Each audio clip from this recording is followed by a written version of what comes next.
Yuk jadi bagian dari dakwah kami. Dukung operasional dakwah dan sosial kami, raih pahala amal jariah yang terus mengalir sampai hari kiamat. Bismillah, Assalamualaikum warahmatullahi wabarakatuh. Alhamdulillah, selalu saja lisan kita memuji dan memuja Allah atas segala nikmat yang Allah limpahkan kepada kita. Termasuk kita masih diberikan kesempatan pada hari ini untuk bisa melanjutkan roda kehidupan dan memperbanyak amal-amal saleh dan ketaatan kepada Allah Subhanahu wa taala. Dan itu tentunya akan menambah derajat kita di surga kelak, dan juga diberikan kesempatan bagi orang-orang yang masih banyak melakukan pelanggaran-pelanggaran untuk segera berhenti dan bertaubat dan kembali kepada Allah Subhanahu wa taala, agar segala macam ancaman dari dosa-dosa tersebut bisa dihindari. Dan ini sebuah nikmat yang harusnya tidak disia-siakan. Alhamdulillah. Selanjutnya kita panjatkan salam hormat kita kepada utusan Allah Nabi besar Muhammad sallallahu alaihi wa ala alihi wa sahbihi wasallam, sebagaimana Allah telah perintahkan kita untuk mengucapkan salam hormat tersebut. Baik, kita akan masuk ke bab terakhir dalam buku kita ini, faktor ke-10 dari amalan-amalan yang menyebabkan tertolaknya azab Allah Ta'ala, yang ditulis oleh Syekh Abdul Aziz Al-Musyaiqi rahimahullah. Dan tentunya setelah kita membahas 9 poin sebelumnya, kita berharap Allah Subhanahu wa taala memberkahi apa yang sudah kita pelajari dan memudahkan kita untuk mengamalkannya. Dan kita sudah membahas pada faktor ke-9 sebelum yang terakhir ini tentang masalah bersyukur kepada Allah Subhanahu wa taala atau mensyukuri nikmat Allah sehingga selalu bisa bertambah dan kita jauh dari hukuman Allah Subhanahu wa taala. Sekarang faktor ke-10 dan penutupan dalam buku kita ini agar bisa selamat dari siksa Allah Subhanahu wa taala karena pelanggaran-pelanggaran yang sudah kita lakukan sengaja atau tidak sengaja, dan ini saya melihat adalah tiket VIP yang harusnya kita semua memaksimalkan ini. Karena kalau Allah Subhanahu wa taala tidak memberikan kesempatan ini, dan yang ada hanya setiap kali kita melakukan pelanggaran langsung dihukum, maka mungkin setiap orang di antara kita tidak akan hidup sampai hari ini. Karena setiap pelanggaran yang dilihat oleh mata, didengar oleh kuping, diucapkan oleh lisan, dijama oleh tangan, disentuh oleh kemaluan, dilangkahi oleh kaki, semuanya ini sudah cukup. Satu saja di antaranya mendatangkan hukuman yang berat. Saya yakin kalau kita misalnya rasionalkan, kalau kita punya atau kita memiliki sebuah perusahaan dan kita temukan misalnya ada di antara staf kita mencuri atau berbohong atau apa sajalah pelanggaran-pelanggaran yang dilakukan, mungkin saya yakin kita tidak akan mempercayai, bahkan mungkin kita mengeluarkan pegawai tersebut dari perusahaan kita. Karena bagaimana bisa ada seseorang yang pendusta atau yang biasa menipu atau melakukan pelanggaran-pelanggaran ini lalu kemudian dipertahankan, karena akan mengganggu kualitas daripada perusahaan tersebut. Tetapi Allah Subhanahu wa taala zat yang maha pemurah, maha pengasih, berbeda. Allah Subhanahu wa taala berbeda dengan makhluknya. Allah masih memberikan peluang emas untuk kita. Bagi siapapun yang sudah melakukan pelanggaran-pelanggaran, masih bisa diberikan kesempatan, peluang untuk mereka kembali ke jalan Allah Subhanahu wa taala. Dan itulah bahasan tentang masalah taubat. Ini bahasan kita di faktor ke-10 menyelamatkan dari siksa Allah Subhanahu wa taala, taubat. Taubat ini Bapak Ibu sekalian artinya kembali kepada Allah Subhanahu wa taala, segera menyadari kesalahan-kesalahan. Dan sebelum kita masuk panjang lebar membahas apa yang ditulis oleh penulis dan saran-saran dan ide beliau berikut dalil-dalil, kita perlu juga menyampaikan ya, dosa itu maksiat yang biasa juga kita dengar dalam bahasa ceramah-ceramah ustadz-ustadz dan kiai-kiai kita, itu sebenarnya dalam bahasa kita supaya mudah difahami pelanggaran. Semua pelanggaran Bapak Ibu sekalian itu berarti sangat dekat dengan hukuman. Pelanggaran apapun, kita tidak asing. Melanggar apapun berarti kita siap untuk menghadapi konsekuensi daripada hukumannya. Berat atau ringan, yang penting ada hukumannya. Seperti itu kurang lebih pelanggaran. Nah, seperti itulah gambaran dosa. Kita tahu kisah ayah kita semuanya, Nabi Adam alaihissalam dan ibunda kita Hawa. Itu pelanggarannya hanya karena memakan buah yang dilarang. Dan apa yang Allah Subhanahu wa taala lakukan? Allah keluarkan hukumannya, Allah keluarkan dari surga. Dikeluarkan dari surga sebagaimana sabda Nabi sallallahu alaihi wasallam, hari Jumat adalah hari yang paling mulia untuk kalian, di mana hari itu Allah ciptakan Adam, hari itu Allah masukkan ke dalam surga, hari itu pula Allah keluarkan dari surga. Dikeluarkan dari surga Nabi Adam alaihissalam karena melakukan satu pelanggaran, yaitu bagaimana dia memakan buah yang dilarang oleh Allah subhanahu wa ta'ala. Dan ini dalam ceramah kami Tabligh Akbar serial Nabi, membahas tentang Nabi Adam alaihissalam, kami sudah luruskan buah ini bukan yang biasa disebutkan dengan orang-orang buah khuldi, tapi kata-kata khuldi itu dari syaitan atau dari iblis. Khuld artinya kekal. Iblis menggoda Nabi Adam dan Hawa alaihimussalatu wassalam agar memakan buah tersebut yang dilarang dan membahasakan ini adalah buah kekekalan. Khuld itu artinya kekekalan. Kalau kalian berdua makan buah ini, kalian akan kekal di surga ini, tidak akan pernah mengalami kematian. Dan ini tentunya tidak sesuai dengan apa yang Allah subhanahu wa ta'ala sudah ciptakan, kalau semua orang pasti akan melalui proses kematian. Intinya pada saat itu Nabi Adam alaihissalam melakukan satu pelanggaran dan sudah cukup mendatangkan konsekuensi hukuman Allah. Dan itu berat sekali. Karena hukuman Allah subhanahu wa ta'ala kalau datang, Bapak Ibu sekalian, itu berat. Karena firman Allah subhanahu wa ta'ala menyebutkan sifatnya, innallaha syadidul iqab. Allah itu sangat berat hukumannya. Itu paling cocok kita pegangi di saat kita suka melakukan pelanggaran. Dan jangan sampai salah berpegang pada sifat-sifat Allah seperti Ar-Rahmanur Rahim. Allah maha pengasih, maha penyayang gitu ya. Di saat Bapak Ibu masih suka berbuat dosa, karena kurang tepat. Ar-Rahmanur Rahim yang maha pengasih, maha penyayang bagi orang yang patuh dan taat. Kita akan selalu sayang dan hormatin pegawai kita, staf kita, kalau memang dia selalu patuh pada peraturan-peraturan, menjalankan pekerjaannya. Ya, kalau dia melakukan pelanggaran tidak tepat, seseorang pegawai mengatakan, oh atasan saya orangnya baik kok, yang penting nggak masalah, saya melanggar pun tidak masalah. Ini tidak tepat. Yang tepat itu justru kalau dia lakukan pelanggaran, dia berfaham dan menanamkan dalam dirinya dia akan dihukum walaupun atasannya itu orang baik. Nah seperti itu harus kita fahami. Banyak orang di antara kaum muslimin terus melakukan pelanggaran-pelanggaran agama padahal dia tahu sebenarnya pelanggaran ini ada konsekuensi hukumannya. Dan yang tepat adalah Allah itu syadidul iqab. Bapak Ibu sekalian, mohon maaf bukan saya nakut-nakuti, tapi bisa saja orang bohong sekali, sudah cukup Allah datangkan ujian dalam hidupnya setahun, 2 tahun. Mungkin seseorang itu hanya manipulasi data, mendatangkan sedikit saja harta haram. Sudah cukup Allah tanamkan pada dia atau datangkan penyakit yang bertahun-tahun. Bisa saja rumah tangga orang rusak, anaknya durhaka, dan segala macam hal yang dia tidak sadari sebenarnya itu penyebab daripada dosa yang dia lakukan. Dan begitu luar biasa dahsyatnya balasan Allah dari setiap pelanggaran. Sebagaimana juga kita kalau lakukan ketaatan, Allah subhanahu wa ta'ala tidak pernah balas Bapak Ibu sekalian satu kebaikan dengan satu juga angka kebaikan. Tapi Allah subhanahu wa ta'ala akan balas misalnya Bapak Ibu zikir sekali saja, atau bersyukur sekali, atau sholat sekali. Bisa saja Allah balas dengan setahun kesehatan misalnya. Allah bukain pintu-pintu rezeki yang sangat banyak. Jadi Allah itu kalau memberikan balasan tanpa ada hisabnya. Innallaha yarzuqu may yasha' bighairi hisab. Allah memberikan balasan tanpa ada hitungannya. Tapi juga kalau Allah menghukum itu syadidul iqab. Allah sangat berat hukumannya. Itu satu poin. Poin yang lain. Pertanyaan sederhana. Apa yang selalu membuat kita mau melanggar? Sementara kita ini punya opsi untuk tidak melanggar. Sudah pernah kami berikan penjelasan ini di beberapa kajian kita yang lalu. Kalau Allah subhanahu wa ta'ala menciptakan kita Bapak Ibu sekalian, dan kita ini butuh protein hewani. Tubuh kita ini, otot kita supaya kuat, supaya kita bisa beraktivitas lebih sehat, ya. Ini butuh protein, dan protein terbaik protein hewani misalnya. Contoh kita daging merah dari daging ayam, daging sapi, kambing dan seterusnya. Kalau seandainya Allah subhanahu wa ta'ala ciptakan kita, tubuh kita ini butuh protein hewani untuk kuat, dan semua hewan dilarang untuk dimakan, tidak boleh makan daging, maka sangat wajar kita untuk melanggar. Permasalahannya bukan itu. Semua hewan umumnya dibolehkan kecuali sebagian kecil.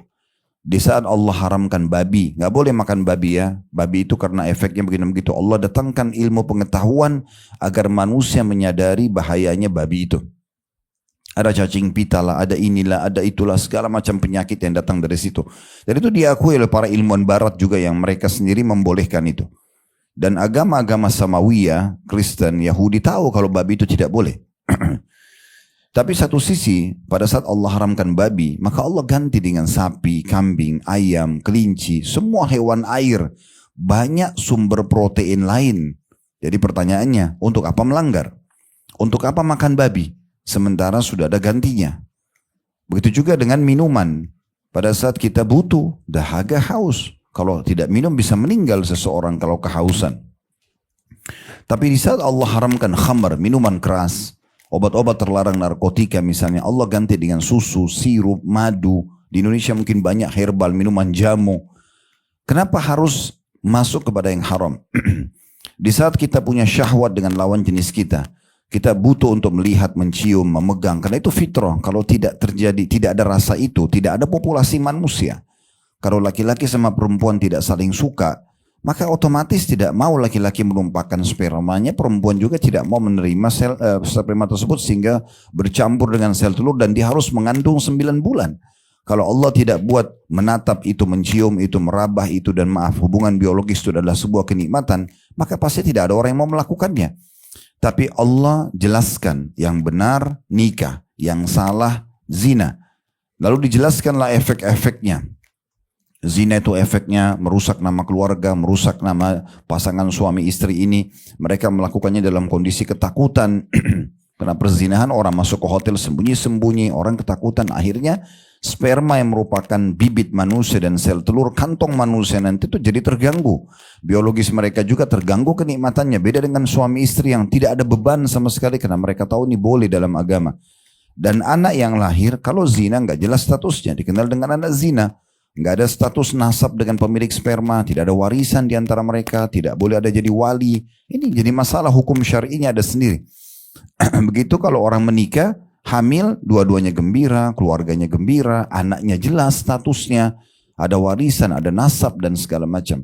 Dan nikah sama zina ini dua-duanya pelampiasan biologis. Sama saja, tapi ini boleh, ini tidak boleh. Nah, karena ada opsinya, pertanyaan sederhana, untuk apa melanggar? Lalu gini Ustaz, ada banyak godaan yang datang. Kadang-kadang setannya kuat banget godaannya. Sebenarnya bukan setannya yang kuat, bapak ibu yang kuat-kuatin setan itu. Iya. Kalau setan itu kuat, saya mau tanya bapak ibu sekalian jujur kita jawab. Apakah bapak ibu masih bisa duduk di majelis ilmu seperti ini? Gak mungkin kita bisa duduk ya, kalau setannya kuat. Pasti kita akan dicekik, kita akan diseret, kita akan disiksa sama dia. Mana setannya? Gak ada. Jadi sebenarnya syaitan itu lemah. Sebagaimana Allah katakan, inna kaida syaitani kana dha'ifa. Tipu daya syaitan itu sangat lemah, kata Allah. Syaitan itu hanya bisikin. Ayo buat ini, ayo bohong, ambil saja, lakukan saja. Tinggal kita tolak kok. Enggak, saya enggak mau, selesai. Tadi misalnya sholat duhur. Di saat ada mau waktu sholat duhur, syaitan pasti bisikin. Sebentar aja sholatnya, nanti aja, disuruh tunda. Tapi kita tolak, enggak, saya mau sholat. Syaitannya bisa buat apa? Menjelma depan kita, cekik kita, larang sholat, nggak bisa buat apa-apa. Jadi jangan dibesar-besarin syaitan itu. Syaitan itu sangat kecil, lemah sekali. Apalagi Allah sudah memberikan kita solusi. Kalau bapak ibu baca a'udzubillahi minasyaitonirrajim, aku berlindung kepada Allah dari syaitan ar-rajim. Rajim ini sebenarnya terjemahannya adalah yang dirajam dengan panah-panah api oleh para malaikat. Ya, biasa di terjemahan Quran kita terkutuk gitu ya.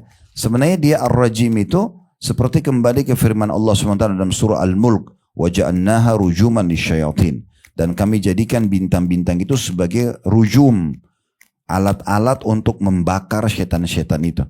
Kalau Bapak Ibu sudah digoda oleh syaitan, malas sholat, gak mau puasa, gak mau ini, gak mau itu, atau melakukan pelanggaran maksiat kepada Allah, tinggal baca a'udzubillahiminasyaitonirrajim. Allah akan utus malaikat untuk membakar syaitan itu. Selesai. Masih ada godaannya 2 kali, 3 kali, selesai. Gitu kan? Nah, kita punya opsi, kan gitu. Kecuali tidak ada opsi, wajar kita melanggar Bapak Ibu sekalian. Ini mukaddimah dulu ya. Kenapa kita harus dalam dosa? Sementara kita nggak butuh dengan dosa itu. Kita bisa punya opsi kok yang halal. Kenapa harus yang haram? Ada juga pernah saya dengar di tengah-tengah masyarakat kita. Statement ini saya rasa perlu diluruskan. Yang haram aja susah, apalagi yang halal. Pernah dengar nggak? Saya pernah dengar itu ya, ada yang orang mengatakan yang haram aja susah, apalagi yang halal. Seakan-akan dia ingin menanamkan di diri dia dan disebarkan di masyarakat, kalau yang halal itu susah loh. Haram aja susah, apalagi yang halal. Ini nggak benar sama sekali.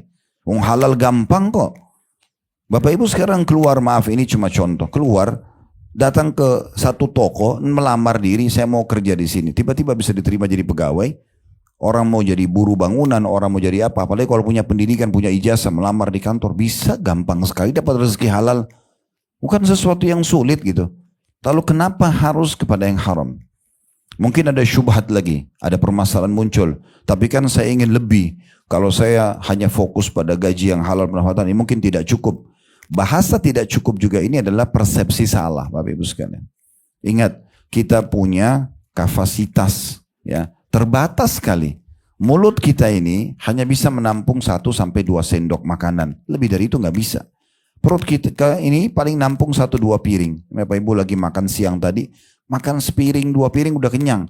Kita butuh sekian jam lagi ke depan baru lapar. Kita punya kapasitas kok. Badan kita ini pakai 2 lembar baju cukup.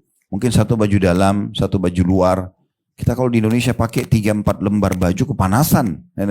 Contohnya, kita butuh sepatu berapa pasang Bapak Ibu sekalian? 1 pasang. Bapak Ibu kalau punya 2 pasang sepatu, harus pakai dulu yang satunya. Kan tidak mungkin kita double-double sepatunya. Kan tidak mungkin. Topi, jilbab, tas, pasti kita pakai 1. Kalau ibu-ibu punya 5 tas misalnya, ibu pakai semua 5-5. Walaupun tas mahal, kira-kira dikira orang normal atau tidak normal? Walaupun semuanya mereknya terkenal, tapi 5-5 dipakai semuanya. Kan orang jadi tanda tanya. Pakai 1 mungkin. Maksudnya ada kapasitasnya.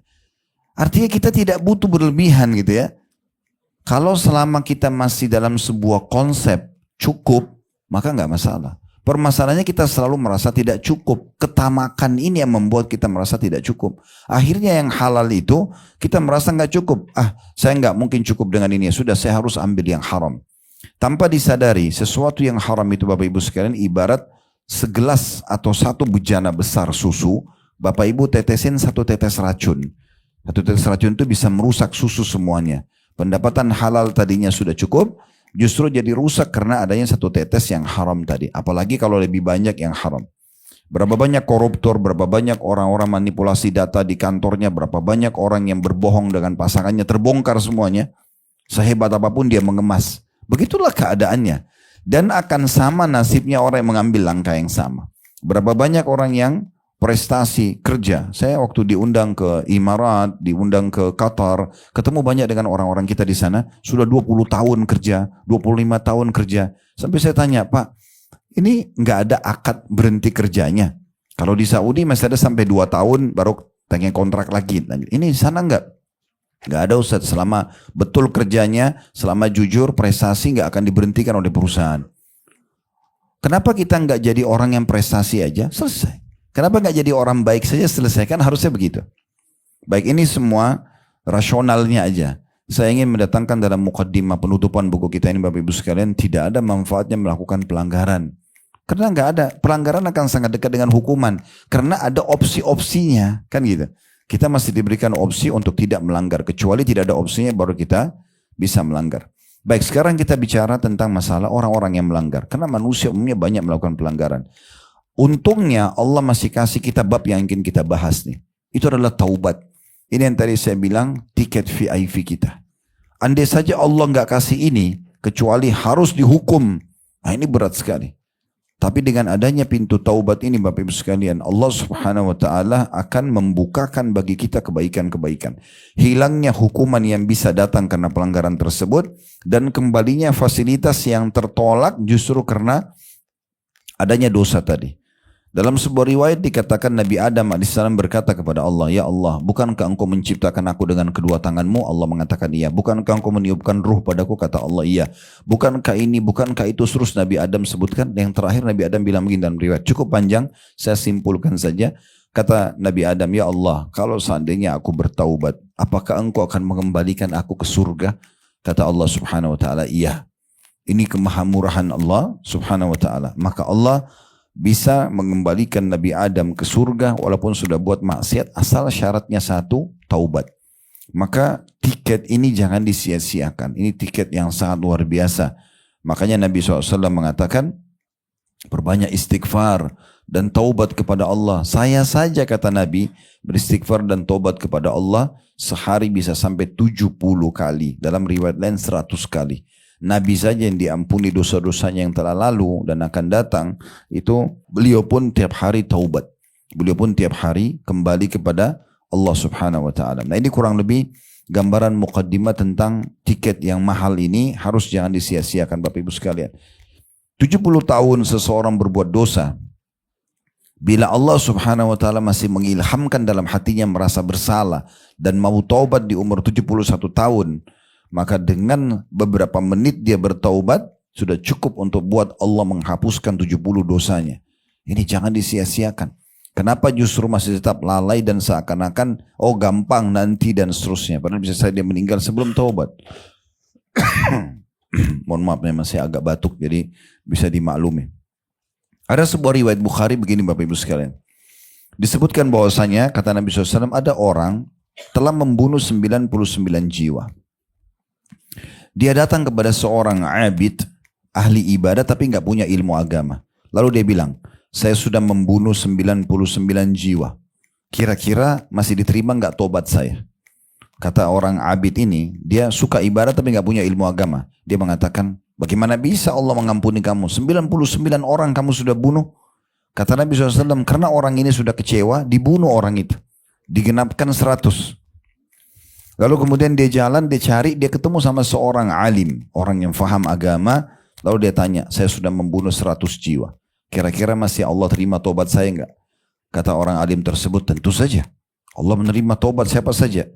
Tentu kita insya Allah tidak akan membunuh 100 jiwa. Ini contoh orang ini sudah melakukan pelanggaran sangat besar. 100 orang sudah dibunuh. Lalu orang alim mengatakan, tentu saja Allah akan menerima tobatmu. Lalu kata orang alim tersebut, pergilah kamu ke negeri sana, ditunjuk satu negeri, tapi dalam riwayat ini tidak disebutkan negeri apa, karena di sana banyak orang-orang soleh. Kamu pergi ke komunitas sana, supaya tobatmu sempurna. Ini baru rencana mau ke sana. Belum sempat tiba di sana nanti ceritanya ya. Dan kata orang alim ini, dan jangan kembali ke negerimu, komunitasmu yang awal. Karena itu semuanya ahli maksiat. Maka orang ini bertekad, dia mau ikutin sarannya si alim, dia jalan. Di tengah jalan Bapak Ibu sekalian meninggal dunia. Ajalnya datang. Waktu itu kata Nabi SAW, Allah mengutus 2 malaikat. Satu malaikat pencabut ruh, khusus untuk orang-orang yang jahat. Ya, ini malaikat penyiksa, biasanya membawa kain kafan dari neraka gitu ya. Dalam sebuah riwayat atau beberapa riwayat lain disebutkan. Yang satu malaikat rahmat atau kasih sayang, yang biasa mencabut ruhnya orang-orang beriman. Lalu kemudian malaikat ini keduanya ini kata Nabi SAW bertikai, mereka berselisih pendapat, bukan bertikai, berselisih pendapat ya. Yang satu mau cabut ruhnya, yang satu juga mau cabut ruhnya. Di tengah-tengah mereka bertikai atau berselisih pendapat kira-kira siapa yang cabut ruhnya. Yang malaikat penyiksa mengatakan orang ini belum taubat. Orang ini baru mau taubat. Dia berazam dalam dirinya bertekad mau taubat. Tapi belum sampai ke lokasi yang dia mau ibadah. Malaikat kasih sayang mengatakan dia sudah niat. Dia sudah bertekad. Walaupun belum sampai ke lokasi, belum banyak melakukan amal soleh. Dia sudah niat mau bertaubat. Maka di tengah-tengah itu kata Nabi SAW, Allah utus malaikat lain yang ketiga menengahi mereka. Kata malaikat yang ketiga, ukur jarak telapak kakinya, jejak kakinya orang ini. Kalau dia lebih dekat dengan negeri yang dia mau taubat, yang ambil dia malaikat kasih sayang. Kalau dia lebih dekat dengan negeri yang dia buat maksiat, maka malaikat penyiksa yang akan mengambilnya. Kata Nabi SAW, Allah mendekatkan jarak tempat yang dia mau pergi, yang dia mau taubat itu, 1 jengkal, dan berarti dia lebih jauh dari tempat yang dia maksiat 1 jengkal. Karena itu malaikat rahmah mengambilnya. Allah Subhanahu wa taala dari riwayat ini menerima taubat orang tersebut walaupun belum beramal sama sekali. Walaupun belum beramal. Di perang Khaybar, Bapak Ibu sekalian, ada kisah yang lain. Ada seorang Arab Badui. Dia menyaksikan peperangan kaum muslimin. Dia menyaksikan peperangan kaum muslimin. Dia terkagum-kagum melihat umat Islam pada saat itu bersama dengan Nabi SAW, para sahabat. Mereka kalau malam hari mengaji, sholat, mereka saling membantu. Yang ini masak, yang ini mengobati orang sakit. Mereka membaca Al-Quran. Dan Al-Quran dalam bahasa Arab. Si Arab Badui ini faham apa yang dibaca. Dia kok tertarik banget dengan agama ini. Dia datang ke beberapa sahabat sambil mengatakan, agama apa kalian ini? Dijelaskan kami adalah muslim, kami beriman kepada Allah. Allah itu pencipta alam semesta ini. Ada diutus kepada kami seorang rasul bernama Muhammad. Itu ada di depan orangnya.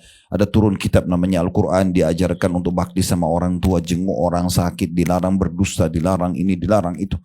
Tertarik. Dia bilang saya mau masuk agama kalian. Kata para sahabat, pergi aja langsung ke Nabi. Datanglah dia, syahadat di hadapan Nabi. Dia masuk Islam. Waktu itu kebetulan Nabi Muhammad SAW lagi membagi-bagi harta rampasan perang. Karena dari 9 benteng Yahudi di Khaybar, itu pada saat itu kebetulan benteng pertama, seingat saya namanya benteng Naim, itu berhasil ditaklukkan oleh Nabi SAW. Jadi Nabi lagi bagi-bagi harta rampasan perang, Bapak Ibu sekalian. Waktu orang ini masuk Islam, kata Nabi SAW kepada sahabat yang sedang membagi-bagi harta rampasan perang, beri juga bagian orang ini. Karena dia masuk Islam bertepatan pembagian harta rampasan perang. Sahabat yang baru masuk Islam ini mengatakan begini, ya Rasulullah, saya masuk Islam bukan karena harta. Saya masuk Islam karena saya berharap mendapatkan apa yang sahabat-sahabat Anda inginkan. Mereka keluar dari Madinah, mereka cerita kepada saya, datang ke Khaybar supaya mereka terbunuh oleh orang-orang Yahudi, mati syahid, mereka masuk surga. Saya berharap itu. Saya tidak mau harta ini. Saya berharap, nah ini bahasa dia sebelum saya sampaikan, ada sebab kenapa dia ucapkan ini ya. Jadi orang-orang Yahudi itu mereka takut menghadapi muslimin, Bapak Ibu sekalian. Ya, di sekarang pun berita-berita di Palestina itu mereka kebanyakan ya kasusnya membombardir muslim, tapi untuk bertemu langsung dengan muslimin itu mereka tidak berani umumnya. Dari dulu di zaman Nabi SAW gitu. Jadi mereka lakukan, mereka suka melempar anak panah yang sangat banyak dari dalam benteng mereka. Pada saat umat Islam sudah terdesak dengan anak panah itu, mereka buka pintu gerbang, mereka nyerang tiba-tiba lalu mereka kembali lagi. Begitu aja cara perangnya. Harapannya umat Islam tidak berhasil merebut benteng mereka. Nah orang ini sempat melihat dan dia mengatakan begini, ya Rasulullah, saya berharap anak-anak panah Yahudi yang banyak dilempar dari benteng mereka itu kena di sini. Dia tunjuk dadanya sebelah kiri, tembus di sini. Ditunjuk di belakang agar saya mati syahid masuk surga. Nabi SAW cuma bilang, Allah akan kasih kamu kalau kamu jujur. Sebab itu terjadilah penyerangan benteng yang kedua. Mulai orang Yahudi pakai strategi yang sama, lempar anak panah. Subhanallah, orang yang pertama kena anak panah Yahudi, orang yang tadi baru masuk Islam. Dan kena di titik yang dia tunjuk. Pada saat jenazah yang Nabi SAW lihat, Nabi bilang, bukankah orang ini yang tadi baru masuk Islam? Kata dia, benar ya Rasulullah. Kata Nabi, kata para sahabat, kata Nabi SAW, siapa yang ingin melihat penghuni surga yang belum pernah sujud sekalipun, lihat orang ini. Orang ini masuk Islam, taubat dari kekufurannya, belum sempat sholat, belum sempat segala macam, masuk surga. Begitu luar biasanya taubat itu. Ada beberapa ulama di Saudi, betul-betul di saat musim haji mereka tuh sangat gembira, mengungkapkan di khutbah Arafah mereka, mengungkapkan di khutbah mereka di Mina. Itu pada saat melihat muslimin datang dari seluruh penjuru dunia, ada yang sudah sangat beruban, sudah sangat tua pergi haji. Lalu kata mereka apa? Salah satunya cuplikan yang pernah saya dengarkan dari para ulama di ceramah mereka, sungguh benar-benar Allah Azza wa Jalla memilih orang-orang ini untuk memasukkan mereka ke dalam surga. Di saat mereka sudah beruban, di saat mereka sudah tua, Allah gerakkan hati mereka dan kaki mereka ya untuk mengeluarkan harta, untuk melangkahkan kaki menuju pergi haji. Yang haji itu akan membersihkan dosa sebagaimana baru lahir dari ibu sendiri, dari rahim ibu. Begitu dalam hadis sahih. Dan juga haji yang mabrur, yang niat, ikhlas dan memang mengikuti tata cara haji yang benar, rukun-rukun dan syaratnya, maka tidak ada balasan kecuali surga. Seakan-akan Allah datangkan mereka di musim haji untuk memberikan mereka itu. Agar mereka dibersihkan dosanya, mereka dimasukkan ke dalam surga. Nah ini semua konsep yang luar biasa. Tentu lebih dahsyat Bapak Ibu sekalian, kalau seseorang itu tidak punya dosa dan dia terus tetap memperbaharui taubatnya. Karena di hari kiamat nanti, orang yang memiliki banyak amal soleh, bahkan memiliki sedikit dosa atau mungkin tidak ada dosanya karena sering bertobat, ini akan banyak bisa menolong orang lain. Biasa dikenal dengan syafaat, ya. Kalau tadi kita berikan gambaran tentang orang yang buat dosa, lalu kalau dia diberikan kesempatan tobat di akhir hidupnya, atau diberikan kesempatan tobat di masa hidupnya, walaupun tidak tua atau belum tua, berarti itu Allah inginkan kebaikan buat dia. Jadi kalau ada orang, dia selalu tutup. Ini pendapatan haram dia nggak mau, ini yang haram nggak mau, ini pergaulan haram dia tidak mau. Pokoknya dia tutup diri, dia jaga diri sampai dia meninggal dunia. Dia sibuk dengan amal soleh. Orang seperti ini, sementara dia juga menjalankan sunnah-sunnah Nabi SAW, diantaranya selalu beristighfar dan bertobat tiap hari kepada Allah. Karena kita mengucapkan astagfirullah wa atubu ilaih tidak harus kalau kita punya dosa. Kita bisa jadikan itu sebagai zikir atau wirid kita harian. Ya. Seperti habis sholat kita baca istighfar 3 kali, misalnya kita membaca istighfar dalam sehari 100 atau 70 sampai 100 kali seperti sunnah Nabi SAW. Ini akan menambah tambahan amal soleh kita karena dia tidak digunakan untuk membersihkan dosa, gitu ya. Dia akan menjadi tambahan amal. Nah ini hari kiamat, misal ini contoh angka ini cuma sebagai contoh. Bapak Ibu punya 10.000 pahala dan Bapak Ibu cuma punya 1.000 dosa, misalnya contoh. Angka ini cuma contoh. Tolong jangan dipegangi tapi sebagai contoh. Selisih antara amal soleh Bapak Ibu dengan dosanya 9.000. 9.000 ini nilainya bisa Bapak Ibu gunakan memberikan syafaat pada orang. Bukan dibagi-bagi, tapi nilainya bisa. Misalnya ibunya Bapak atau ibunya Ibu putus 1.000 untuk masuk ke surga. Anda bilang, ya Allah saya kasih aja ibu saya 1.000 nilainya. Bukan diambil kita punya 1.000 dikasih ke dia. Tapi Allah berikan syafaat itu pertolongan tanpa mengurangi hak kita. Tetapi hanya nilainya saja Allah bantu dia. Ayah kita butuh 1.000 kita bantu. Kakek kita butuh 1.000 kita bantu. Kita masih punya kesempatan sampai 9.000. Artinya kalau masing-masing orang yang kita bantu butuh 1.000, kita bisa bantu 9 orang misal. Kata Nabi SAW tentunya ada orang dari umatku yang bisa memberikan syafaat pada hari kiamat lebih banyak daripada jumlah suku Mudhar. Suku Mudhar itu Bapak sekarang suku Arab yang paling banyak jumlah warganya gitu ya.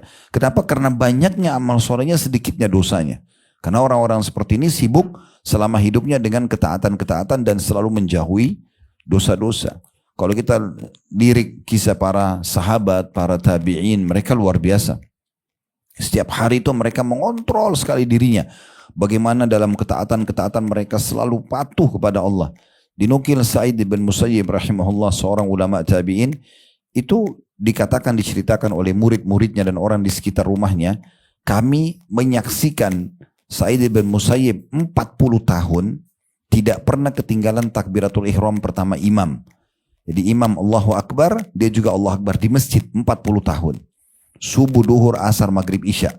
Dan dia berkata tentang dirinya, saya tidak pernah selama 40 tahun melihat selain punggungnya imam. Imam depan dia di belakangnya. Saking luar biasa menjaga ibadah tersebut. Begitu juga dengan dia menjaga yang lainnya. Sesuatu yang haram, pendapatan haram, segala macam. Bahkan kadang-kadang hadiah saja dari para raja ditolak sama mereka. Diambil, disedekahin atau dikembalikan. Karena khawatir malah jadi fitnah atau syubhat buat dia. Contoh-contohnya, dan cukup banyak contoh-contoh yang berhubungan dengan masalah ini. Jadi mereka sibuk dengan ketaatan-ketaatan dalam seharian dan mereka meninggalkan yang haram. Orang-orang seperti ini akan banyak sekali manfaatnya buat dia.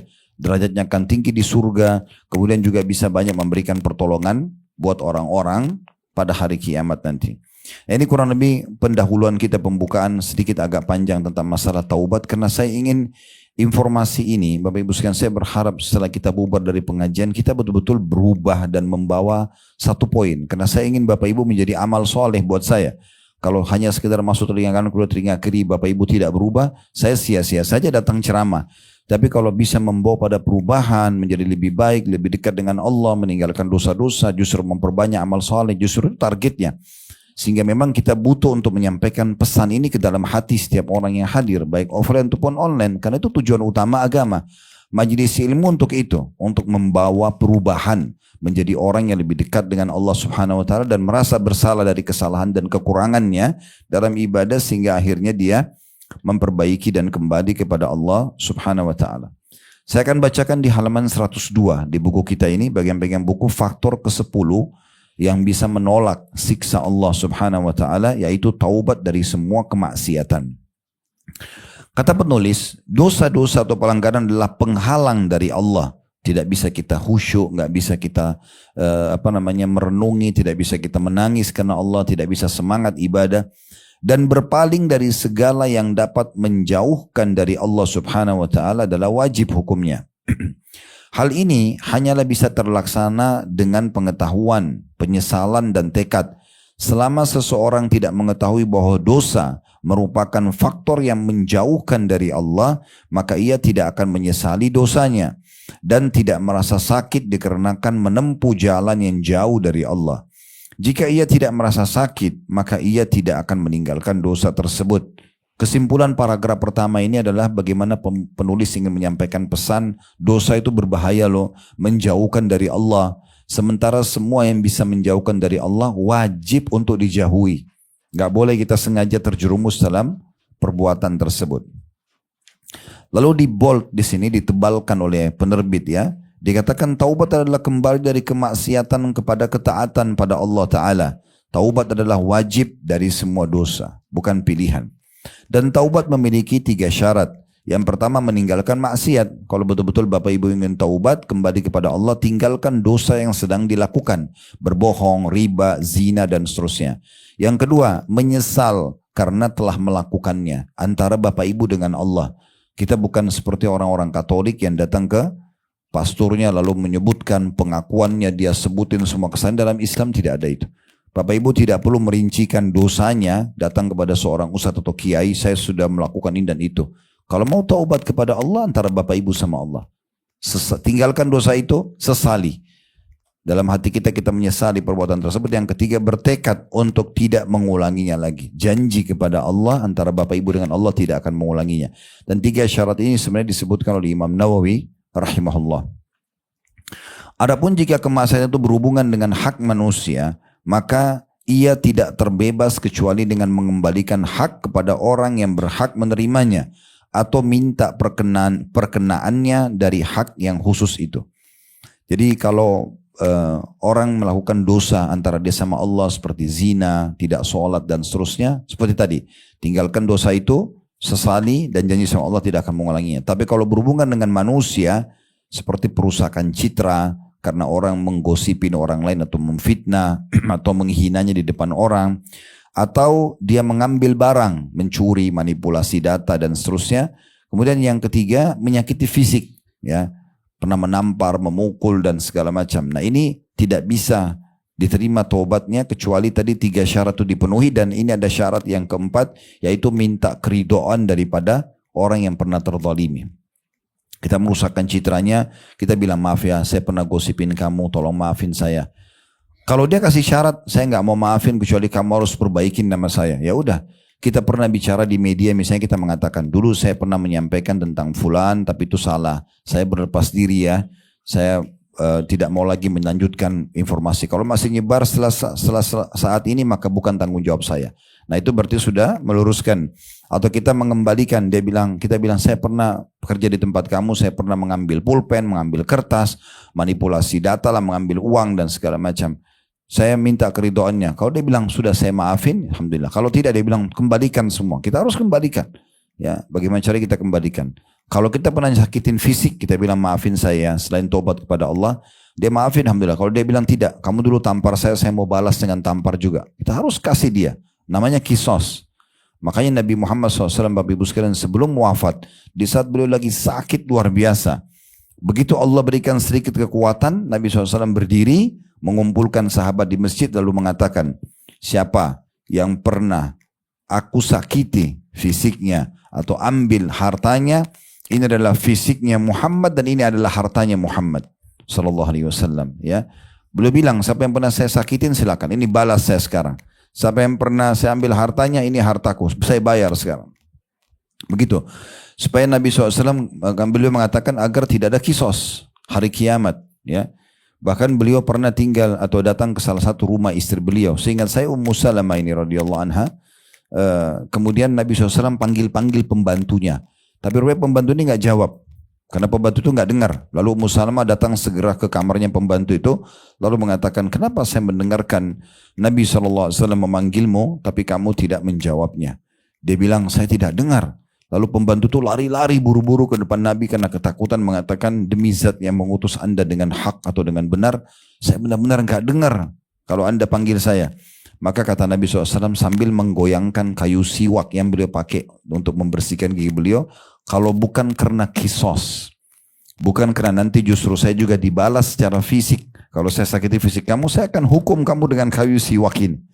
Saya bisa pukul kamu dengan kayu siwak ini, tapi itu tidak boleh secara agama saya pukul kamu dengan kayu siwak. Nanti kamu tuntut saya hari kiamat, saya pun dicambuk nanti. Maka Nabi SAW tidak lakukan itu. Cukup mengingatkan dengan lisan, selesai. Kan gitu. Itu contohnya. Nah kalau berhubungan dengan makhluk, maka kita harus minta keridoannya. Nah itu yang dimaksudkan dengan paragraf yang disebutkan setelah 3 poin tadi di atas itu. Baik, kemudian dikatakan, dan dalam kesempatan ini, kita akan menjelaskan faktor azab, kata penulis, atau siksaan, yaitu kemaksiatan dengan aneka macamnya. Dan hukuman ini tidak akan diangkat kecuali dengan bertaubat dan kembali kepada Allah. Hal ini sebagaimana doanya Umar bin Khattab radhiyallahu anhu, Allahumma innahu lam yanzil bala'un illa bi dzambin wa lam yakshif illa bi taubah. Ya Allah, sungguhnya tidak akan turun bala kecuali disebabkan dosa dan tidak lenyap kecuali dengan taubat. Di sini maksudnya Umar bin Khattab ingin berdoa sama Allah agar dikabulkan taubat beliau. Beliau ingin kembali kepada Allah SWT. Walaupun sebenarnya Umar bin Khattab bukan tipologi orang pelaku maksiat. Kita tidak bicara di masa jahiliyah, tapi setelah masuk Islam beliau termasuk orang yang sangat tegas. Sampai pernah satu waktu istri-istri Nabi lagi berbicara dan suara mereka di atas Nabi, di atas suara Nabi. Begitu Umar datang langsung senyap karena segannya mereka dengan Umar. Para istri Nabi serengan dengan Umar. Lalu Nabi SAW senyum.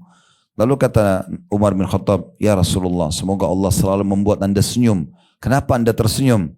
Kata Nabi SAW, saya heran melihat para wanita ini. Tadi mereka mengangkat suara di hadapanku, tapi begitu kamu datang, semuanya pada diam. Maka Umar pun sempat menghardik para ummatil mukminin. Apakah kalian lakukan itu pada Nabi? Gitu kan? Maka ringkasnya sebenarnya Nabi SAW mengatakan, hai Umar, ketahuilah, kalau seandainya kau lewat di sebuah lembah, syaitan melihat kau ada di lembah itu, dia akan cari lembah lain. Umar itu bukan lagi bisa digoda oleh syaitan. Syaitan kalau lihat aja dia lari. Karena tegasnya Umar dengan kebenaran. Benar-benar salah-salah, selesai. Ini perintah dikerjakan, larangan dijauhi. Dan beliau selalu menghardik orang-orang yang melakukan kemaksiatan gitu ya. Tetapi Umar bin Khattab ingin mendapat tambahan pahala dengan terus menjalankan sunnah Nabi, istighfar dan taubat kepada Allah walaupun tidak ada maksiat. Dan beliau ingin menitip pesan kepada orang yang di hadapannya bahwasanya hati-hati loh, kalau maksiat itu penyebab datangnya bala, ujian-ujian, siksaan, gangguan, penyakit lah, ribut rumah tangga lah, durhakanya orang tua lah, ditipu dalam bisnis lah. Semua itu ujung-ujungnya karena masalah maksiat. Dan tidak akan diangkat oleh Allah kecuali dengan taubat. Maka kata penulis, sudah sepatutnya kita bersegera bertobat dan meninggalkan kemaksiatan agar diangkat bala ini yang menimpa secara merata pada setiap individu kaum muslimin di belahan timur bumi dan baratnya. Dan tali kendali urusan daulah Islamiyah selamat. Ya, maksudnya akan berdiri, akan ditegakkan syariat Islam di negara-negara Islam. Bahkan pada masa-masa sekarang ini telah diangkat dari kita keselamatan yang memadai dalam hal tidak menunjukkan kemaksiatan dan menyembunyikannya. Hal ini sebagaimana sabda Nabi SAW, kullu ummatin mu'afan illal mujahirin. Semua umatku diampuni kecuali orang-orang yang melakukan dengan terang-terangan. Kita melihat ini contoh penulis ya. Mohon maaf Bapak Ibu sekalian kalau ada yang kebetulan pas ya, karena saya membaca bukunya ya. Dikatakan kita melihat para perokok sudah terang-terangan merokok, pencukur jenggot terang-terangan melakukannya, pemilik alat musik telah menyebarluaskannya, dan seterusnya. Ini tanda kutip yang disinggung oleh penulis ya. Katanya ini merata di semua umat Islam, hampir mereka rata-rata melakukan ini. Sudah jelas bahwa jika kemaksiatan merajalela maka hukuman juga akan menimpa. Hukuman ini meliputi orang jahat dan orang-orang saleh jika dia tidak mengingkarinya. Di poin ini saya perlu titik beratkan dulu. Kalau misalnya dalam satu keluarga, saya kasih contoh keluarga dulu baru nanti lingkup yang lebih besar, RT, RW dan seterusnya.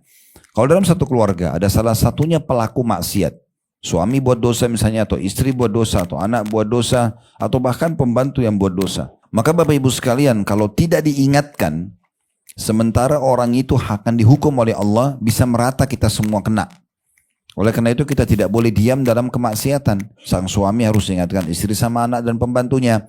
Sang istri harus ingatkan suami, anak dan pembantunya. Sang anak ingatin orang tua ingatin anak. Ya, majikan ingatin bawahannya. Ini semua harus satu rumah itu steril dari pelanggaran agama.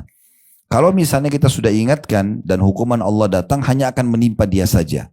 Tapi kalau kita tidak ingatkan, apalagi kalau kita dukung atau kita masa bodoh, maka nanti akan datang hukuman yang merata. Dia kena, kita pun kena semuanya. Dia kena, kita pun kena. Jadi harus hati-hati. Poin seperti ini perlu digarisbawahi. Perlu didengarkan dan diingatkan kembali sebuah riwayat Bukhari, Bapak Ibu sekalian. Kata Nabi SAW, Jibril alaihissalam pernah diutus oleh Allah mendatangi satu negeri untuk menghancurkan negeri itu. Jibril disuruh datang menghancurkan negeri itu. Pada saat Jibril tiba di sana, Jibril menemui ada satu orang soleh. Ada satu orang yang soleh. Lalu Jibril kembali kepada Allah mengatakan, ya Allah, di negeri yang engkau perintahkan aku untuk dihancurkan, ada satu orang soleh. Diapakan? Diselamatkan atau juga kena hukuman nih? Maka kata Allah Azza wa Jalla kepada Jibril, mulai hukuman dari dia dulu. Baru yang lainnya. Karena dia selama hidupnya tidak pernah menegakkan amar ma'ruf, tidak pernah melarang dari kemungkaran. Orang ini mau masuk surga sendiri. Gak pernah ajak orang sholat, gak pernah larang orang berbuat kesalahan. Sehingga masyarakatnya gak faham. Nah akhirnya dia pun kena hukuman. Tapi kalau kita pernah mengingatkan, maka tidak masalah. Berarti kita akan diselamatkan oleh Allah subhanahu wa ta'ala. Kisah yang sangat masyhur tentang kisah para nabi-nabi. Bagaimana kaum Lut, Nabi Lut alaihissalam yang kaumnya homoseksual, karena Nabi Lut dengan anaknya, dengan beberapa orang beriman mengingatkan kaumnya, akhirnya pada saat Allah hukum negeri tersebut, 9 negeri kaum Lut itu diangkat oleh Allah Subhanahu wa taala lalu dibalik semuanya ya. Dan itu dikatakan dalam beberapa riwayat masih terdengar gonggongan anjing mereka, teriakan dan histeri mereka gitu ya. Diangkat negeri lalu dibalik, tapi sebelumnya Nabi Lut dan keluarganya dan orang beriman diselamatkan dulu. Begitu juga dengan Nabi Nuh. Selamatnya Nabi Nuh dengan orang beriman di atas kapal dan yang lainnya tenggelam. Semuanya. Nah seperti itu. Karena mereka menegakkan amar ma'ruf nahi mungkar. Menegakkan perintah kebaikan dan melarang kemungkaran. Maka mereka diselamatkan. Tapi kalau tidak. Maka semuanya akan kena secara merata. Saya ulangi lagi. Hukuman ini. Atau hukuman itu meliputi orang jahat dan orang soleh. Jika orang soleh tidak mengingkarinya. Sebagaimana dalam kisah orang-orang yang melanggar hari Sabtu. Ya. Kalau ini pernah dengar, alhamdulillah. Kalau saya ingatkan kembali, kalau belum dengar berarti ada tambahan ilmu gitu ya. Ada kisah hari Sabtu di situ dikatakan. Apa kisah hari Sabtu? Ini kisah tentang sekelompok Bani Israel berada di negeri namanya negeri Ilah. Ilah ini di Palestina sekarang ya. Kalau dari perbatasan Saudi Palestina bisa terlihat kota itu. Sekarang namanya kota, tetap namanya kota Ilah. Dulu di sana Bapak Ibu sekalian ada satu dari Bani Israel di masa sebelum Nabi Muhammad SAW diutus. Mereka kerjanya nelayan karena berada di pinggir ya pantai gitu ya. Dan di saat itu ada satu peraturan Allah Subhanahu Wa Taala, mereka tidak boleh mancing hari Sabtu. Memang begitu hukumnya ya. Mereka tidak boleh mancing dan ini tidak berlaku pada kita sekarang tentunya. Ini berlaku bagi mereka di saat itu. Nah. Rupanya waktu turun peraturan Allah mereka tidak boleh mancing hari Sabtu. Karena hari Sabtu itu hari rayanya orang Yahudi. Ya.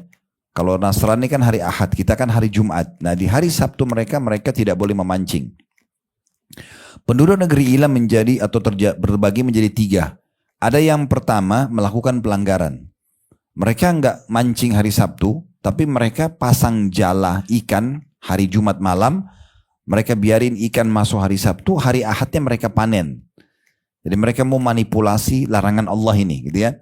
Kita nggak mancing kok hari Sabtu, ya ikannya masuk sendiri gitu kan. Dan Allah dikatakan dalam Al-Quran menguji mereka, Bapak Ibu sekalian, di hari Sabtu, ikan-ikan yang ada di lautan itu semua mendekat. Sehingga gampang sekali mereka jamah dengan tangan mereka. Ya. Sebagai ujian. Ada kelompok kedua yang melarang mereka. Jangan, nggak boleh. Allah larang, haram, nggak boleh. Ini ribut nih 2 kelompok. Enggak, yang satu tetap mau buat, yang satu larang.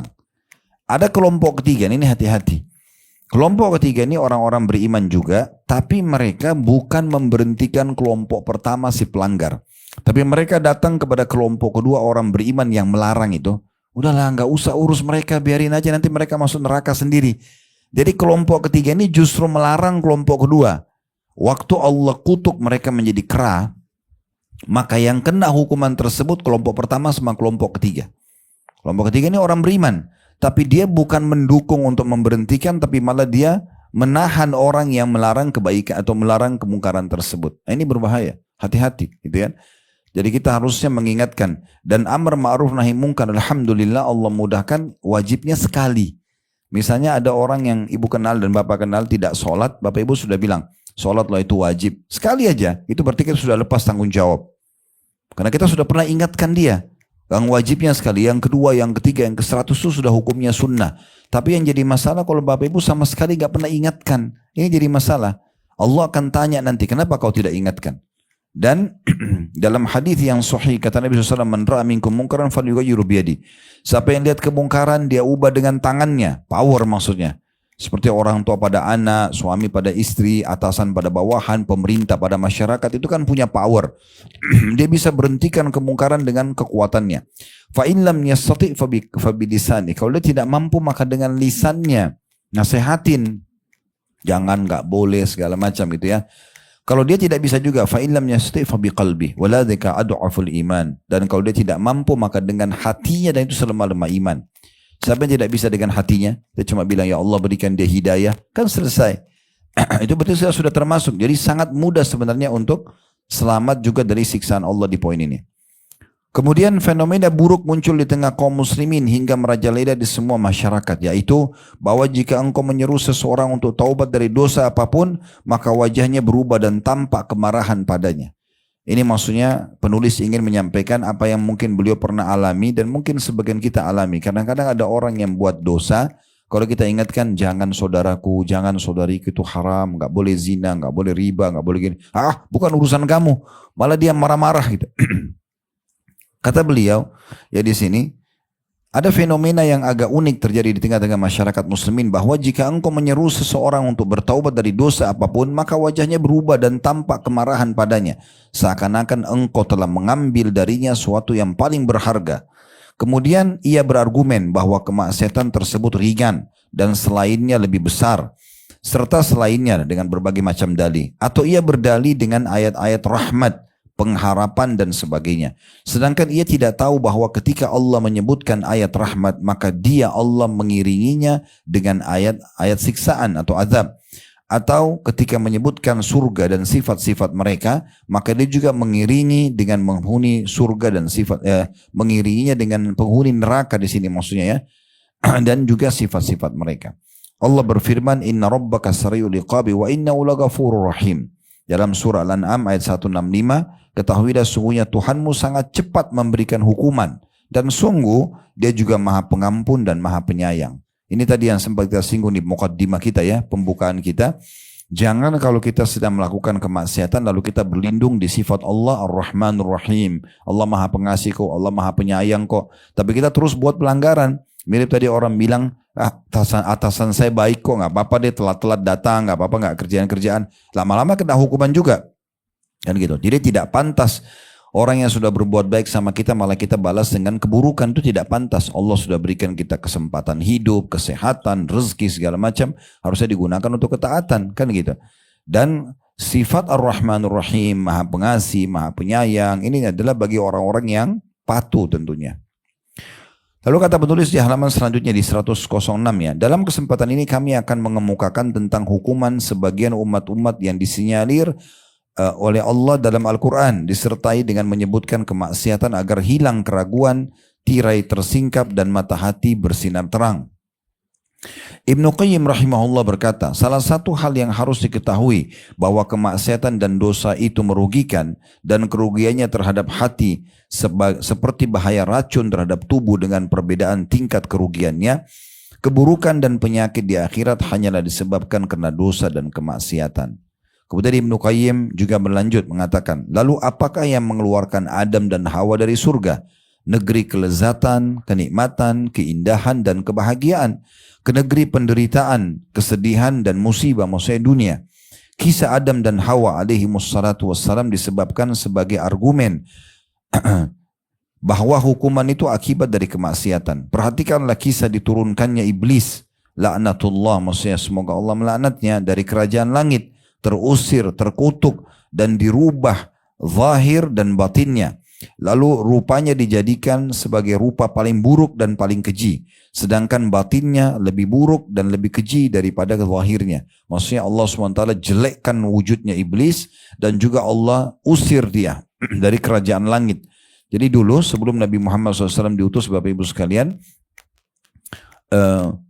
iblis dan jin-jin ini bisa naik ke langit. Mereka bisa bertemu dengan malaikat, mereka dengarkan informasi besok hujan di mana, besok siapa yang mati, itu mereka bisa dengar. Setelah Nabi SAW diutus, itu ditutup langit, tidak bisa lagi mereka naik dan mendengarkan di sana. Ya, nah waktu kejadian iblis tidak mau sujud kepada Nabi Adam karena maksiat kepada Allah, Allah yang suruh bukan Nabi Adamnya.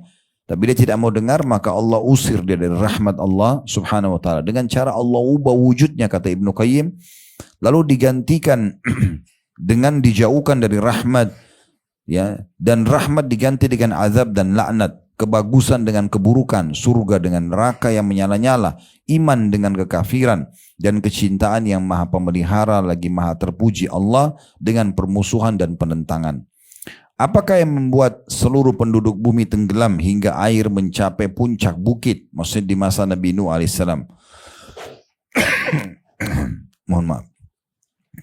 Apakah yang menguasakan angin menimpa kaum Ad? Kaum Ad ini kaumnya Nabi Hud, Bapak Ibu sekalian. Bagi yang pegang bukunya bisa ditulis di sebelahnya Ad itu dalam kurung kaum Nabi Hud. Apa yang menguasakan angin? Maksudnya angin itu sempat ditiupkan 7 hari 7 malam, ya, 7 hari berturut-turut sampai hanya membuat mereka kering seperti batang kurma yang sudah kering, sudah rusak, ya. Apakah yang menguasakan angin menimpa kaum Ad hingga melemparkan mereka sebagai bangkai di atas permukaan bumi seakan-akan mereka pohon-pohon kurma yang bertumbangan? Dan angin itu menghancurkan segala yang dilewatinya berupa rumah, kebun, tanaman, dan ternak mereka hingga mereka menjadi pelajaran bagi umat-umat sesudahnya hingga hari kiamat nanti. Apa yang membuat pemukiman kaum Lut yang melakukan homoseksual di Laut Mati, ya, sana di Jordania, diangkat hingga para malaikat mendengar gonggongan anjing mereka, kemudian dibalik di atas mereka, lalu bagian atasnya diletakkan di bagian bawahnya, lalu mereka dibinasakan semuanya, kemudian mereka dihujani dengan batu. Mereka diberikan azab yang belum pernah ditimpakan sekalipun terhadap satu umat pun selain mereka dan orang-orang yang semisal dengan mereka. Lalu Allah sebutkan dalam surah Hud ayat 83, "Wa ma hiya minadh dhalimin biba'id." Dan azab-azab yang serupa dengan itu semuanya tidak jauh bagi orang-orang yang berbuat zalim. Jadi orang yang buat kesalahan akan sama. Kekufuran itu yang dilanda menimpa Fir'aun, menimpa Namrud, menimpa Abu Lahab, Abu Jahal, Umayyah bin Khalaf. Orang yang ambil langkah sama-sama akhir hidupnya. Begitu juga dengan orang-orang yang beriman akan sama dengan para nabi-nabi seperti bersama dengan Ibrahim, Musa, Muhammad alaihi wassalatu wassalam. Itu akan sama juga. Akhirnya akan sama. Orang-orang yang mengikuti orang yang ugal-ugalan di kampusnya tidak lulus, orang yang ikuti langkahnya akan sama. Orang yang mengikuti mahasiswa dan mahasiswa yang prestasi akan sama juga hasilnya. Orang yang masuk di perusahaan ugal-ugalan, selalu telat, yang dicontohin teman-temannya yang bandel gitu ya, maka akan sama ujung-ujungnya, tertangkap dan segala macam. Yang orang yang baik maka akan sama, prestasi juga akan sama. Namanya akan harum, bahkan sampai meninggal pun akan menjadi kenangan yang indah. Nah seperti itulah.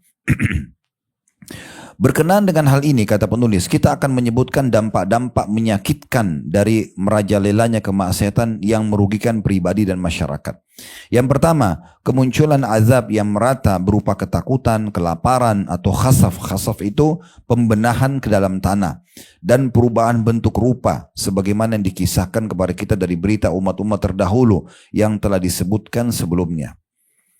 Perlu saya kasih gambaran dulu. Kalau ada seseorang yang ditimpa ujian pribadi, berarti masalahnya di dia pribadi. Kena penyakit kronis lah, bangkrut usahanya lah, ditipu orang lah, berarti dia harus introspeksi diri. Ada masalah dengan dia nih. Masalah apakah di modalnya, masalah di maksiat yang dia lakukan dan segala macam. Contoh. Tapi kalau itu merata, semua orang kena gempa bumi, banjir, berarti ada dosa merata juga. Begitu rasionalnya. Kalau merata dosa itu, maka merata juga hukumannya. Nah ini yang dimaksudkan dengan poin pertama. Efeknya itu akan luar biasa. Tidak akan terjadi, Bapak Ibu sekalian, hukuman datang dari Allah, bencana tsunami, bencana alam tsunami, bongsor segala macam ini kecuali kena ada kemaksiatan. Itu mutlak. Ya. Makanya Allah Subhanahu Wa Taala menyebutkan dalam banyak ayat. Ya, kalau Bapak Ibu mau lihat bisa lihat dalam surah Hud. Ya. Itu di ayat seingat saya 117. Coba kita pastikan ya. Saya juga akan buka dulu aplikasi Al-Qur'annya. Ya, 117. Bisa dilihat, saya baca ya. Wa ma kana rabbuka liyuhlikal qura bidzulmin wa ahluha muslihun. Ini kekal, ayat ini tidak akan pernah berubah. Apa kata Allah? Dan Tuhanmu hai Muhammad sekali-kali tidak akan membinasakan negeri-negeri secara zalim. Gak mungkin tsunami datang, longsor, gempa bumi tanpa sebab, gak mungkin. Begitu intinya gitu ya. Dan Tuhanmu sekali-kali tidak akan membinasakan negeri-negeri secara zalim. Sedangkan penduduknya adalah orang-orang yang berbuat baik. Ini Allah pastikan. Tidak akan mungkin terjadi. Gitu ya. Begitu juga dalam surah Al-Qasas ya. Surah nomor 28. Seingat saya di ayat 59 kalau tidak salah ya. Ya, di ayat 59. Surah nomor 28 ayat 59. Sudah buka? Surah Al-Qasas. Surah nomor 28 ayat 59 saya bacakan, wa ma kana rabbuka muhlikal qura hatta yab'atsa fi ummiha rasulan yatlu alaihim ayatina wa ma kunna muhlikil qura illa wa ahluha zalimun. Terjemahannya coba pikirkan baik-baik. Al-Qasas surah nomor 28 ayat 59. Dan tidaklah Tuhanmu hai Muhammad, maksudnya Nabi SAW yang diajak bicara sama Allah, membinasakan kota-kota. Gak mungkin terjadi gempa bumi, bencana alam segala macam sebelum dia Allah mengutus di ibu kota itu seorang rasul yang membacakan ayat-ayat kami kepada mereka. Kalau para rasul sudah tidak ada sekarang karena Nabi Muhammad SAW sudah meninggal, maka para ulama, para da'i sudah datang. Bapak ibu jangan buat, jangan lakukan, ini haram, sudah diingatkan ya, sudah sampai pada mereka. Dan tidak pernah pula kami, kata Allah, membinasakan kota-kota kecuali penduduknya dalam keadaan melakukan kezaliman, dosa. Mungkin Bapak Ibu pernah dengar kisah Nabi Yunus ya. Nah, Nabi Yunus ini agak unik sedikit. Dalam Al-Quran Allah juga gambarkan kalau tidak ada kaum yang tadinya hampir Allah binasakan dan kemudian selamat kecuali kaumnya Nabi Yunus. Kaumnya Nabi Yunus. Ini agak unik ini. Karena memang mereka pada saat Allah Subhanahu wa taala ya, mengutus kepada mereka Nabi Yunus. Jadi karena mereka ini lokasinya namanya Nainawa, Bapak Ibu sekalian, satu kota di Irak di masa itu, Allah utus Nabi Yunus. Penduduknya lebih dari 100.000 orang, dalam Al-Quran digambarkan begitu. Kemudian mereka menyembah berhala. Nabi Yunus datang mendakwahi mereka, jangan, nggak boleh, haram. Nah, tapi memang ada satu poin di sini. Nabi Yunus alaihissalam dan nabi-nabi yang lain itu punya akad dengan Allah. Mereka tidak boleh tinggalkan lokasi dakwah sampai Allah izinkan. Nah, Nabi Yunus ini melihat penduduk Nainawa didakwahi, nggak mau dengar. Akhirnya Nabi Yunus berdoa sama Allah, ya Allah tolong berikan saya jalan keluar, berikan saya lokasi dakwah yang lain. Masyarakat yang mau dengar dakwah ini semua keras kepala, nggak mau dengar. Tapi Allah belum turunkan perintahnya, belum boleh. Nabi Yunus ambil inisiatif, beliau pergi sendiri, tinggalkan Nainawa. Itulah sebabnya Allah hukum Nabi Yunus dengan ditelan oleh ikan paus, gitu ya. Karena beliau tinggalkan lokasi dakwah sebelum diperintahkan. Nah, akhirnya Nabi Yunus baca la ilaha illa anta subhanaka inni kuntu minadh dhalimin, diulang-ulang beliau ucapin itu dalam mulut ikan paus sampai kena merasa bersalah, baru Allah muntahkan dia, gitu ya. Tapi yang terjadi, kita ingin bahas penduduk negeri Nabi Yunus. Nah, waktu Nabi Yunus keluar, Nabi Yunus sudah bilang, hati-hati loh karena kalian tidak beriman akan datang hukuman Allah. Benar-benar terjadi Bapak Ibu sekalian. Jadi pada saat akan datang siksa Allah itu, langit menjadi gelap. Mulai turun hujan, bumi itu mengeluarkan air. Mulai mereka merasa, masyarakat Nainawa itu melihat air keluar. Mereka sudah mulai panik, lari sana sini. Waktu mereka panik seperti itu, raja mereka bilang, sebentar. Tenang dulu semua, tenang. Dan rajanya panggil, suruh tenang. Sepertinya ini yang diancamkan oleh Nabi Yunus kepada kita. Maka saya sarankan kalian mau lari kemana, ini gak mungkin, langit semua gelap, bumi semua turun keluarin air. Ini kelihatannya memang sudah siksaan akan datang. Sekarang saya ajak kalian semua kita ini sujud dan kita mengaku beriman pada Allah Tuhannya Nabi Yunus. Maka mereka lakukan itu Bapak Ibu sekalian. Mereka sujud semua, mereka mengikrarkan kalau mereka beriman pada Allah. Langitnya jadi terang, airnya jadi terserap kembali ke bumi. Akhirnya mereka beriman, kepada Allah Subhanahu wa taala. Nah, itu satu-satunya kaum yang sempat ya selamat. Itu Bapak Ibu bisa lihat dalam surah Yunus. Surah Nabi Yunus sendiri ya, di ayat 98-nya. Itu kita bacakan dulu ayat 98 ini ya. Surah Yunus, "Falaula kanat qaryatun amanat fanafa'a imanuha illa qauma Yunus lamma amanu kashafna 'anhum 'adzabal khizyi fil hayatid dunya wa matta'nahum ila hin." Dan mengapa tidak ada penduduk satu kota yang beriman, lalu imannya itu bermanfaat kepadanya selain kaum Yunus. Kaum Yunus pas sudah mau datang sisa Allah, mereka segera taubat. Yang lain banyak tidak mau taubat, ya. Bahkan mereka tidak sempat taubat. Tak kala mereka kaum Yunus itu beriman, kami hilangkan dari mereka azab yang menghinakan dalam kehidupan dunia, dan kami berikan kesenangan kepada mereka sampai kepada waktu tertentu. Jadi di saat mereka Allah selamatkan, mereka lalu berdoa kepada Allah setelah itu, ya Allah tolong kembalikan Yunus kepada kami. Maka Nabi Yunus pun dimuntahkan oleh Allah dari mulut ikan paus, lalu Nabi Yunus berhasil kembalikannya dan akhirnya berdakwah di tengah-tengah mereka. Yang kedua, Bapak Ibu sekalian, dampak daripada maksiat yang merajalela, dikuasakannya musuh yang belum pernah mereka memiliki kekuatan atau kekuasaan sebelumnya. Ini tentu ada hadisnya ya, tapi di sini penulis tidak sebutkan ya. Tidak ada maksiat yang merajalela di satu kaum, kata Nabi SAW, kecuali Allah akan membuat musuh mereka menguasai mereka. Jadi mereka bisa dijajah, bisa dikuasai oleh musuh mereka.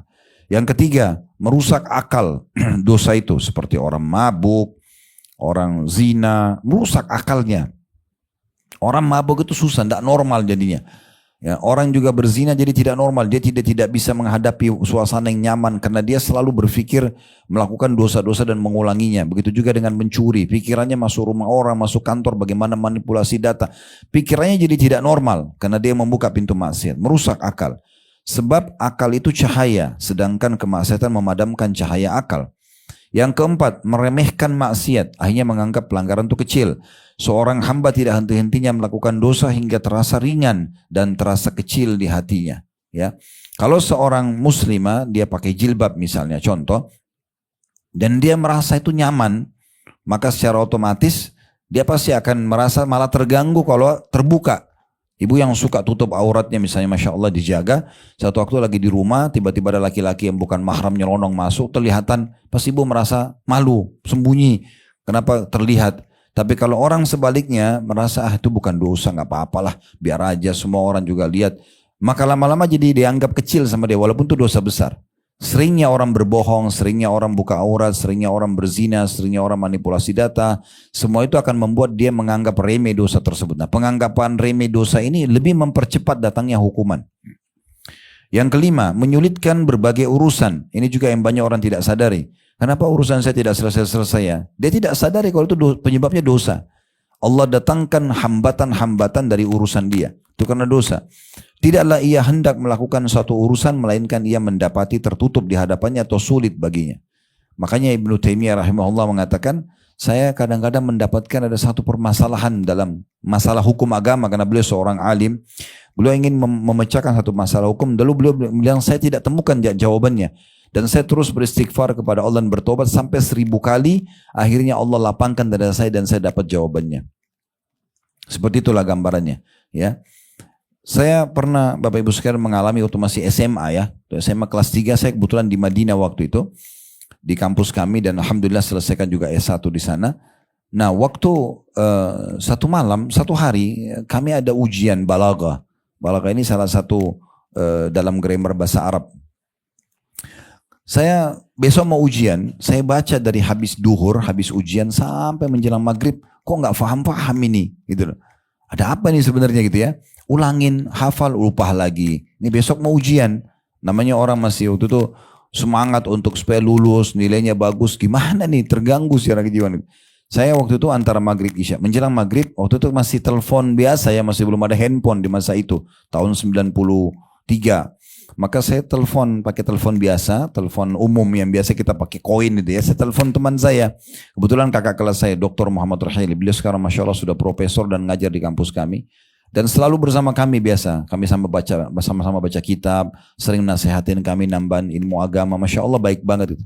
Saya telepon dia, dan biasanya dia maghrib isya memang mampir ke masjid kampus untuk belajar juga. Karena dia waktu itu tingkat 2 kuliah di kuliah hadis. Saya bilang, Muhammad bisa datang nggak? Dia bilang bisa, saya datang. Terus saya jelaskan sama dia, ketemu di masjid, pas azan maghrib, habis sholat maghrib. Dan saya bilang sama dia, saya dari tadi ini habis duhur baca, kok nggak paham ini. Bisa bantu nggak? Dia bilang bisa. Kebetulan dia orangnya Masya Allah cum laude. Dia sudah kuliah dan ini pelajaran SMA lebih ringan gitu. Maka dia bilang sama saya, tapi Khalid, saya sarankan kamu. Masih ada uduk, saya bilang iya. Coba kamu sholat 2 rakaat, niatkan sholat taubat kepada Allah. Bapak Ibu, ini bukan masalah memuji diri, bukannya. Bapak Ibu perlu tahu kondisi Madinah. Mungkin yang sudah ke Madinah tahulah. Madinah itu tidak ada diskotik, tidak ada karaoke, tidak, perempuan semua berhijab. Di masa kami itu ketat banget. Sekarang pun masih begitu ya. Tapi di masa itu luar biasa. Di kampus kami itu semuanya laki-laki. Gak ada perempuan. Jadi kita itu hiburannya dari kampus. Di dalam kampus itu tempat olahraga, asrama, kuliah atau sekolah. Atau ke Masjid Nabawi. Jadi maksudnya pintu-pintu itu tertutup lah gitu ya. Pintu-pintu dosa itu tertutup umumnya. Terus saya berdiri, saya bilang baik, saya hadap kiblat, saya sholat 2 rakaat, niat sholat taubat. Subhanallah, begitu saya selesai sholat, saya belajar sama dia cuma maghrib isya. Waktunya tidak lama gitu ya. Itu saya bisa faham apa yang tadi saya tidak bisa faham itu. Begitu mudahnya gitu. Ternyata betul-betul apa yang ya dibahasakan oleh penulis ini yang kelima ini. Kadang-kadang kita tidak sadar ada dosa, mungkin kita tidak sadar kalau kita lakukan, itu bisa menyulitkan urusan. Yang tadi saya tidak tahu, saya lagi buat dosa apa, tidak paham, karena setahu saya tidak ada waktu itu.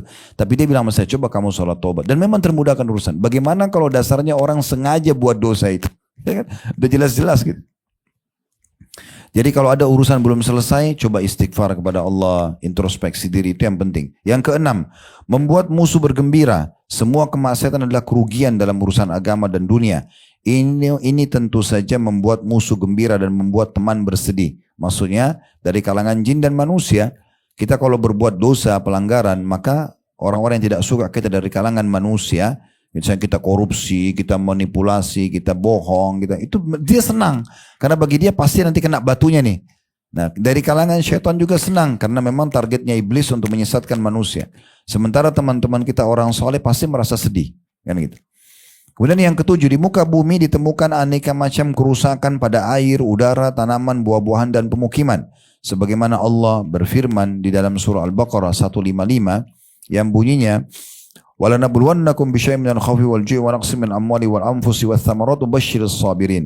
Dan kami pasti akan menguji kamu dengan sedikit ketakutan, kelaparan, kekurangan harta, jiwa, dan juga buah-buahan, dan sampaikan kabar gembira kepada orang-orang yang sabar. Sementara amal kebajikan memberikan jaminan kepada manusia berupa keberuntungan dunia dan akhirat. Sebab Allah SWT mensyaratkan keberuntungan pada taubat lewat firman-Nya. Jadi kalau orang justru taubat dari dosanya, dia sibuk dengan amal saleh, maka Allah janjikan keberuntungan, kebahagiaan. Dalam surah An-Nur ayat 31, wa tubu ilallahi jami'an ayyuhal mu'minun la'allakum tuflihun. Dan taubatlah kalian semua kepada Allah wahai orang-orang beriman agar kalian beruntung. Mana beruntung? Beruntung dunia, beruntung akhirat.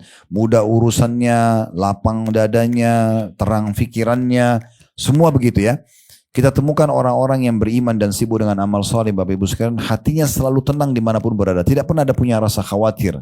Karena memang dia tidak sedang buat masalah sama orang. Tapi pelaku dosa pernah manipulasi uang 100.000 aja. Begitu dengar angka 100.000 dia merasa dia yang sedang ditegur. Gitu, misal contoh. Atau dia lihat di sebuah hotel pernah dia buat dosa. Dia lewat, dia sendiri ketakutan. Mungkin untuk melihatnya pun dia tidak mau. Khawatir orang tahu. Dan segala macam ketakutan-ketakutan yang datang. Kata penulis, apa yang telah disebutkan dari faktor-faktor yang bisa mengangkat berbagai azab atau menolaknya sebelum kedatangannya di tengah masyarakat sudah dirasa cukup. Maksudnya dari poin 1, faktor pertama sampai faktor yang ke-10 sekarang kita bahas. Kita setiap hari mengalami ujian besar dan krisis besar disebabkan kemaksiatan dan dosa yang kita lakukan. Dan kita tidak berkomitmen pada perintah Allah dan Rasul-Nya. Orang yang berakal adalah orang yang beramal untuk perkara sesudah kematian dan tidak mengikuti angan-angan darinya atau dirinya. Sebab banyak orang yang berangan-angan kepada Allah Subhanahu wa taala untuk mendapatkan surga. Mau masuk surga enggak? Mau gitu. Sedangkan ia tidak melakukan amalan ahli surga. Bahkan jarak antara dirinya dengan mereka sejauh jarak antara timur dan barat. Rata-rata muslim kalau ditanya, mau nggak mati husnul khatimah? Mau. Mau nggak masuk surga? Mau nggak? Mau nggak selamat dari siang neraka? Mau. Tapi amalnya tidak ke situ. Amalnya bukan membawa dia untuk menjadikan surga, taman dari taman surga kuburannya, berat timbangan amal solehnya di hari kiamat. Memang amalan ahli surga yang bisa membawa derajat tinggi. Bukan itu. Bukan dari banyak sholatnya, sedekahnya, haji umrohnya, bakti orang tuanya, bantu orang. Bukan itu. Tapi yang banyak adalah justru dosanya. Tapi berharap surga. Itu nggak mungkin. Berharap naik jabatan di kantor, berharap dapat bonus tambahan, berharap prestasi-prestasi, tapi tidak pernah menunjukkan amal-amal perbuatan yang membawa pada prestasi, maka tidak mungkin, ini cuma mengkhayal gitu. Ada kalanya amalan satu orang menjadi petaka atas masyarakat sepenuhnya, sebagaimana firman Allah Subhanahu wa taala dalam surah An-Naml ayat 48, "Wa kana fil madinati tis'atu rahtin yufsiduna fil ardi wa la yuslihun." Dan di kota itu ada 9 orang laki-laki yang berbuat kerusakan di muka bumi, mereka tidak melakukan perbaikan.